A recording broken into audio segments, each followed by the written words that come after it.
Luka getting traded to the Lakers, like people were talking about what the Lakers could do. Maybe they could make a run. Luka Magic was in full effect, him and LeBron. The roster was incomplete. The roster was incomplete. You've got a first-time head coach with JJ Redick. LeBron is 40, and you're playing with house money. So, like, that roster was not built. The Lakers were just riding on vibes. I'm like, listen, they got Luka and LeBron. That might win you a couple playoff games, maybe a playoff series, but that roster was not built to actually make a run, because the way the Lakers roster was this year, just on the heels of getting Luka. And this is what I was going to say about, in fairness, Luka was hurt before. He hadn't played since like December when he got traded to the Lakers in the trade deadline in February. So he was kind of playing himself back into rhythm, back into shape. Again, that's part of some of the criticism, is that with his conditioning, he should do a better job of keeping himself in better shape more consistently, even if he's hurt. And so that's kind of a stigma around players when you say, like, a lot of people say James Harden does that sometimes, comes in from the offseason not fully in shape and kind of uses games and practices and kind of plays his way into shape. So that can be kind of a criticism against guys like that who tend to want to like play their way back into shape. So that's the conditioning stuff is still looming around Luka. That wasn't going anywhere. But I will say Luka gave the Lakers instant energy. They won games. I mean, they got to the playoffs. They won games. They were in the playoffs. So I just didn't have high expectations for the Lakers just getting Luka. And when you look at Luka himself, aside from the conditioning stuff and all that, I mean, you still have to give him credit for going to the Lakers and almost right away being himself. LeBron obviously was very welcoming and saying, hey, you got to be you. Like, you're in your prime right now. I'm not. So you saw Luka really find his rhythm and get back to being Luka very quickly. It didn't even take a week. And I think even that is impressive. And I think we got to give him credit for that, because all the emotions, like when I watched Luka on the Lakers, I still saw a player who was still like, it felt like the rest of the season, he was still recovering from the shell shock of being traded from Dallas. The game against Dallas, you saw how emotional he was. And then he comes out and has that great game against them. But I just feel like the rest of the season for the Lakers was, they were riding on vibes. We've got Luka. We know that's a great thing. We're going to win more games with him. But you still got to figure out the Luka kind of conundrum. You've still got to build a certain kind of team around him to get the most out of him and to make yourself a true title contender. I mean, Dallas had changed things around. They had Jalen Brunson at first with him. They got Kyrie Irving in. Like, Dallas was, and seemingly they were making good strides. They were in the finals last season. But that was something when the Lakers got Luka, I kept saying, it's like, this is great.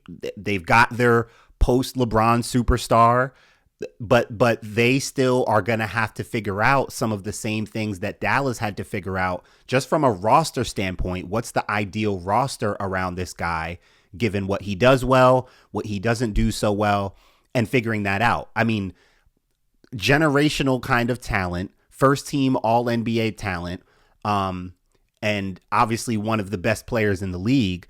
But with his known deficiencies, there are still things, and just aside from like the conditioning stuff and all that, which is a thing, just from a roster standpoint, you've got to figure out, like, Luka is very similar to LeBron. A lot of us talk about that, where Luka is pretty similar to LeBron, where he has the ball in his hands. He's not like, what the big difference between him and LeBron is that he's nowhere and probably will never be anywhere close to the athlete that LeBron is. So the way that LeBron can make things happen off the ball, as a cutter, as a finisher, as a defender, just as an athlete, that's something that Luka probably will never be and never be close to.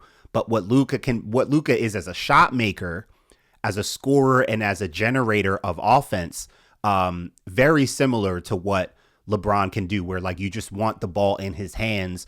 You decide, you take the shots, you dictate who gets what. Luka not really the table setter and playmaker that LeBron is either, but just in terms of like him being the sole generator of so much offense, very similar to LeBron.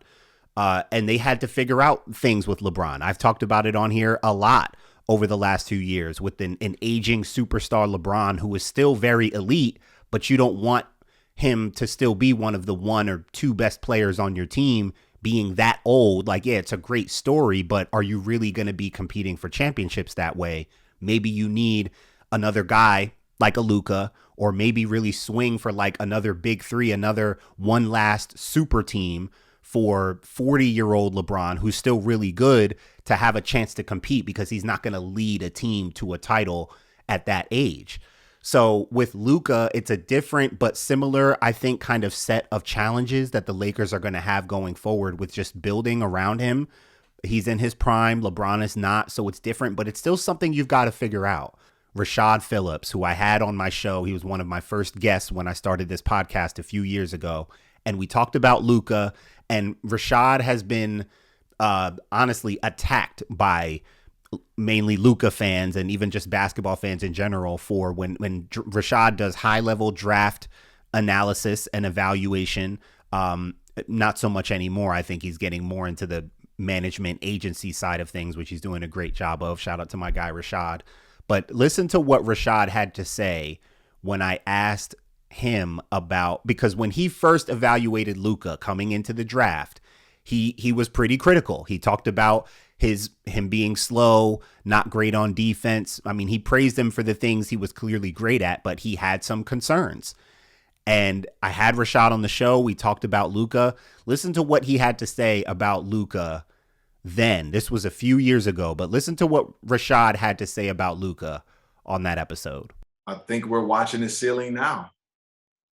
And the reason I say that is because Luka's been playing professional basketball since he was 14.